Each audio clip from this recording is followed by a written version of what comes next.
Hello students, welcome to my channel. जैसा कि student आज मैं लेकर आ गई हूँ आपके बीए फर्स्ट सेमेस्टर के फिजिकल जियोग्राफी का बहुत इम्पोर्टेंट और टॉप लेवल का क्वेश्चन जो कि आपके एग्जाम में आने वाला है। तो स्टूडेंट देखिए, जो भी स्टूडेंट इस टाइम अपने बीए फर्स्ट सेमेस्टर में फिजिकल जियोग्राफी पढ़ रहे हैं, भौतिक भूगोल पढ़ रहे हैं, तो उनके लिए ये आज का वीडियो बहुत ज्यादा इम्पोर्टेंट और हेल्पफुल होने वाला है, क्योंकि आज मैं आपको ऐसे ऐसे टॉप लेवल के क्वेश्चंस बताने वाली हूँ जिनको आप लर्न करके एग्जाम में 90% मार्क अपने फिजिकल जियोग्राफी में ला सकते हो। ये स्टूडेंट मैंने बहुत मेहनत से ये क्वेश्चन आप लोगों के लिए तैयार किए हैं और ये क्वेश्चन आपके एग्जाम में आने के चांसेस 100% होते हैं। तो आज मैं वही क्वेश्चन आप लोगों को बताने वाली हूँ। अगर अभी तक आपने कुछ भी नहीं पढ़ा है तो आप ये क्वेश्चन पढ़ लीजिए, आपका एग्जाम बहुत अच्छा जाएगा। तो चलिए स्टूडेंट, वीडियो को स्टार्ट करते हैं और आपके इम्पोर्टेंट और टॉप लेवल के क्वेश्चंस को देखते हैं। देखिए स्टूडेंट्स, आपका पहला सबसे इम्पोर्टेंट क्वेश्चन है जो कि एग्जाम में आना ही आना है, और वो आपका क्वेश्चन है स्कोप ऑफ फिजिकल जियोग्राफी, यानी भौतिक भूगोल का अध्ययन क्षेत्र। तो देखिए स्टूडेंट, ये बहुत इंपॉर्टेंट क्वेश्चन है क्योंकि आपसे भौतिक भूगोल, आपसे फिजिकल जियोग्राफी का स्कोप पूछ सकता है। आप फिजिकल जियोग्राफी पढ़ते हैं तो उसके स्कोप के बारे में पूछा जा सकता है, इसलिए आप लोग इसको जरूर तैयार कर लीजिएगा। उसके बाद आपका नेक्स्ट क्वेश्चन है अर्थक्वेक वेव्स, यानी भूकंपीय तरंगे। अर्थक्वेक वेव्स, ये आपका भी टॉपिक बहुत इम्पोर्टेंट है, तो आप लोग अर्थक्वेक के बारे में भी स्टूडेंट्स पढ़ लीजिएगा। उसके बाद थर्ड क्वेश्चन देखिए, व्हाट इज आइसोस्टेसी। तो भू संतुलन, यानी कि आइसोस्टेसी यानी भू संतुलन क्या है। ये स्टूडेंट मोस्ट इम्पोर्टेंट और टॉप लेवल का क्वेश्चन है जो कि एग्जाम में आने वाला है आपके, इसलिए आप लोग इसको भी तैयार कर लीजिएगा। उसके बाद देखिए स्टूडेंट, आपका नेक्स्ट और चौथा क्वेश्चन है गेसर। गेसर क्या है। तो स्टूडेंट, आपको मैं एक बात बता दूं कि आपके एग्जाम में जब क्वेश्चन दिए जाते हैं तो जो आपका खंड अ होता है, सेक्शन ए होता है, उसमें आपके जो मेन टॉपिक है जिन पर आपको नोट लिखने के लिए कहा जाता है, तो बस उसमें ना इसी तरह से क्वेश्चन दे दिया जाता है। यानी इसके अंदर पूरा मतलब नहीं लिखा जाता है कि गेसर क्या है, डिस्क्राइब द गेसर, डिफाइन गेसर, आपको इतना सा दे दिया जाएगा गेसर। तो अब आपको पता चल जाना चाहिए कि आपको इसी के बारे में एक्सप्लेन करके लिखना है। इसी तरह से आपके क्वेश्चन पेपर में आपको क्वेश्चन दिए जाते हैं। उसके बाद देखिए, आपका नेक्स्ट क्वेश्चन है type of folds. Type of folds यानी कि फोल्ड्स के कितने टाइप हैं, कितने प्रकार हैं, ये भी आपका क्वेश्चन बहुत इम्पोर्टेंट है। देखिए स्टूडेंट्स, आपका छठा क्वेश्चन है अलुवियल फैन। तो स्टूडेंट देखिए, अलुवियल फैन अब क्या है, इसके बारे में आपको एक्सप्लेन करके लिखना होगा। तो ये आपका टॉपिक भी इम्पोर्टेंट है, इसलिए आप लोग इसको भी तैयार कर लीजिएगा। देखिए स्टूडेंट, आपका नेक्स्ट क्वेश्चन है लेयर्स ऑफ एटमॉस्फेयर, यानी लेयर्स मतलब परतें, ऑफ का एटमॉस्फेयर यानी वायुमंडल, वायुमंडल की परतें। तो वायुमंडल की परतों के बारे में आपको एक्सप्लेन करके लिखना होगा। ये स्टूडेंट, आपके पेपर में आपको वर्ड्स दिए होंगे कि आपको एक क्वेश्चन का आंसर कितने वर्ड्स में देना है। स्टूडेंट्स देखिए, अगर ये क्वेश्चन आपको वेरी शॉर्ट में दिया जाएगा तो आपको मतलब इंस्ट्रक्शन दिए जाते हैं पेपर में कि आपको अगर वेरी शॉर्ट क्वेश्चन है तो आपको आंसर 50 वर्ड्स में देना होगा। अगर यही क्वेश्चन आपको शॉर्ट में दे दिया जाए तो आपको 200 वर्ड्स में देना होगा, और अगर लॉन्ग में दे दिया गया तो आपको इसी क्वेश्चन का आंसर बहुत बड़ा अच्छे से एक्सप्लेन करके 500 वर्ड्स में देना होगा। कुछ यूनिवर्सिटीज में 200 वर्ड्स में भी देते हैं, मगर ज्यादातर लॉन्ग 500 वर्ड्स में ही होता है। कुछ यूनिवर्सिटी के रूल्स अलग हैं और ज्यादातर तो 500 वर्ड्स ही होता है। उसके बाद देखिए स्टूडेंट, नेक्स्ट क्वेश्चन है heat budget of the earth, यानी कि पृथ्वी का ताप बजट। तो हीट बजट जो है अर्थ का, उसके बारे में आपसे पूछा जा सकता है, और ये क्वेश्चन आपके फिजिकल जियोग्राफी का बहुत इंपॉर्टेंट क्वेश्चन है, इसलिए आप लोग इसको जरूर तैयार कर लीजिएगा।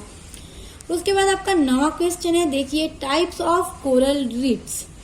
तो कोरल रीफ्स के कितने टाइप्स हैं, कितने प्रकार हैं स्टूडेंट्स, ये आपसे पूछा जा सकता है, ये भी क्वेश्चन इम्पोर्टेंट है। देखिए स्टूडेंट, आपका नेक्स्ट क्वेश्चन है explain nebular hypothesis of the origin of the earth, यानी पृथ्वी की जो उत्पत्ति संबंधी निहारिका परिकल्पना है उसकी व्याख्या करना, यानी उसकी व्याख्या करने को आपसे कह दिया जा सकता है, यानी कि नेबुलर हाइपोथेसिस। तो स्टूडेंट देखिए, अगर अभी तक आपने कुछ भी नहीं तैयार किया है तो जितने क्वेश्चंस आज मैं आपको बता रही हूँ आप लोग इसको तैयार कर लीजिए। और स्टूडेंट्स देखिए, मैंने आपके फिजिकल जियोग्राफी का एक और इम्पोर्टेंट क्वेश्चन की वीडियो अपलोड की है, मैं उसका लिंक आपको डिस्क्रिप्शन बॉक्स में दे दूंगी। आप इन दोनों वीडियोस के माध्यम से अपना क्वेश्चन तैयार कर लेंगे तो आपका एग्जाम बहुत अच्छा जाएगा, आपका फिजिकल जियोग्राफी का पेपर बहुत अच्छा जाएगा। आपका 11वां क्वेश्चन है जो कि बहुत ज्यादा इम्पोर्टेंट है। Describe the structure of interior of the earth, यानी पृथ्वी की जो आंतरिक संरचना है उसकी व्याख्या कीजिए। यानी structure of interior of the earth, यानी पृथ्वी की आंतरिक संरचना की व्याख्या कीजिए। ये क्वेश्चन स्टूडेंट्स बहुत ज्यादा इम्पोर्टेंट है, आप इसको जरूर तैयार कीजिएगा, आपके एग्जाम में ये पूछा जाता है। उसके बाद देखिए आपका नेक्स्ट क्वेश्चन है, write an essay on the types and distribution of the earthquake. यानी देखिए स्टूडेंट, भूकंपों के प्रकार। Write an essay on the types and distribution of the earthquake. Earthquake मतलब क्या होता है? भूकंप होता है। तो भूकंपों के प्रकार तथा वितरण पर एक निबंध लिखिए। तो ये आपका क्वेश्चन जो है, अर्थक्वेक बहुत इंपॉर्टेंट है। अर्थक्वेक जो है स्टूडेंट आपके सिलेबस में आप अर्थक्वेक के बारे में जरूर पढ़ लीजिएगा, उसके टाइप या फिर इस पर आपसे एस्से लिखने के लिए कहा जा सकता है। तो आप लोग जिस तरह से मैं आपको बता रही हूँ आप उस तरह से अपने एग्जाम की तैयारी कर लीजिए, आपका एग्जाम बहुत अच्छा जाएगा। उसके बाद देखिए सुनिए, आपका नेक्स्ट क्वेश्चन है, बहुत ज्यादा इंपॉर्टेंट है। Describe currents of Atlantic ocean. देखिए स्टूडेंट्स, अटलांटिक ओशियन जो है उसकी धाराओं का वर्णन कीजिए, यानी कि describe currents of Atlantic ocean. ये क्वेश्चन भी स्टूडेंट आप लोग तैयार कर लीजिएगा। उसके बाद देखिए आपका 14वां क्वेश्चन है, give an account of the factors controlling the salinity of ocean water. Most important question ये भी है। देखिए स्टूडेंट, मैं जो क्वेश्चंस आपको बता रही हूँ आप इसी तरह से तैयारी करिएगा, इन्हीं क्वेश्चन को तैयार करिएगा। तो देखिए, give an account of the factors controlling the salinity of ocean water, यानी महासागरीय जल की लवणता को नियंत्रित करने वाले जो कारक हैं उनका वर्णन कीजिए। उसके बाद आपका नेक्स्ट क्वेश्चन है, what do you understand by biome. Biome आपका बहुत इंपॉर्टेंट टॉपिक है स्टूडेंट, आपके सिलेबस में आप लोग बायोम के बारे में सभी चीजें अच्छे से तैयार कर लीजिएगा। ये एग्जाम में पूछा जाता है, अब चाहे शॉर्ट में पूछ दिया जाए, लॉन्ग में पूछ दिया जाए वो अलग बात है, मगर पूछा जरूर जाता है। तो देखिए, what do you understand by biome. आप बायोम से क्या समझते हैं, बायोम क्या है, उसकी क्या मीनिंग है, तो आपको बताना होगा, आपको इसको परिभाषित करना होगा। और आपका ये जो क्वेश्चन है कई तरह से बन सकता है। जैसे देखिए, यहाँ पे एक क्वेश्चन बन रहा है, what do you understand by biome. आपसे पूछा जा सकता है व्हाट इज बायोम, तभी मतलब हुआ। डिफाइन बायोम, तभी वही मतलब हुआ। क्वेश्चन अलग अलग तरह से बन सकते हैं मगर आपका आंसर सेम होगा। उसके बाद देखिए, what are the main features of equatorial biome, यानी बायोम की यानी भूमध्य रेखीय बायोम की मुख्य विशेषताएं क्या हैं। तो स्टूडेंट, भूमध्य रेखीय जो बायोम है उसकी क्या क्या मेन विशेषताएं हैं, जो उसके मेन फीचर्स हैं वो बहुत इंपॉर्टेंट है, आप उसको भी जरूर तैयार कर लीजिएगा, आपसे एग्जाम में पूछा जा सकता है। देखिए स्टूडेंट, आपका नेक्स्ट क्वेश्चन है, क्वेश्चन नंबर 16 है, right the factors controlling weathering.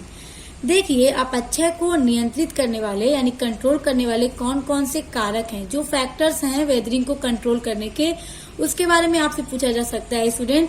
और अपक्षय और अपर्दन भी आपके सिलेबस में है, तो अपर्दन से भी कभी कभी क्वेश्चंस आ जाते हैं, इसलिए आप अपक्षय और अपर्दन दोनों को तैयार कर लीजिएगा।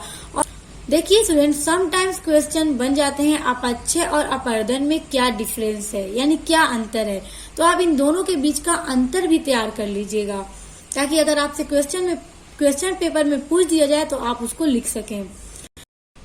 देखिए स्टूडेंट, आपका next and last most important question है, व्हाट इज वोल्केनो, यानी ज्वालामुखी क्या है। वोल्केनो ज्वालामुखी क्या है, एक्सप्लेन इट्स टाइप, ज्वालामुखी के टाइप क्या क्या है उसको एक्सप्लेन कीजिए। तो देखिए स्टूडेंट, मैं आपको बता दूं कि जो ज्वालामुखी हैं मेन तो 3 टाइप्स के ही होते हैं। पहला है सक्रिय, दूसरा है प्रसुप्त और तीसरा है शांत ज्वालामुखी। तो स्टूडेंट देखिए, जो सक्रिय ज्वालामुखी है वो हमेशा मतलब फटते रहते हैं और उसमें से हरदम ज्वाला जो है वो निकलता रहता है, वो फटता रहता है। मतलब ये एक्टिव है, ये एक बार फटा तो दोबारा फट सकता है, हर वक्त फटता रहता है, यानी बहुत ज्यादा एक्टिव है। और जो दूसरा है प्रसुप्त ज्वालामुखी, तो वो मान लीजिए आज अगर वो फटा तो जरूरी नहीं है कि वो फौरन से फट जाए, मतलब वो एक्टिव ज्वालामुखी की तरह नहीं होता है। हाँ, मगर उसके फ्यूचर में चांसेस होते हैं फटने के। जो प्रसुप्त ज्वालामुखी है उसके फूटने के चांसेस होते हैं। मतलब ये नहीं कहा जा सकता कि जो प्रसुप्त ज्वालामुखी है अगर एक बार फट गया तो दोबारा नहीं फट सकता, वो फट सकता है। और जो तीसरा टाइप है शांत ज्वालामुखी, तो उसके फ्यूचर में भी फटने के चांसेस नहीं होते हैं, यानी वो फटता ही नहीं है, वो एकदम शांत ज्वालामुखी होता है जो फटता नहीं है। तो स्टूडेंट मेन तो यही 3 टाइप्स होते हैं। अगर आपसे एग्जाम में पूछ दिया जाए तो आप ये 3 टाइप्स लिख सकते हैं।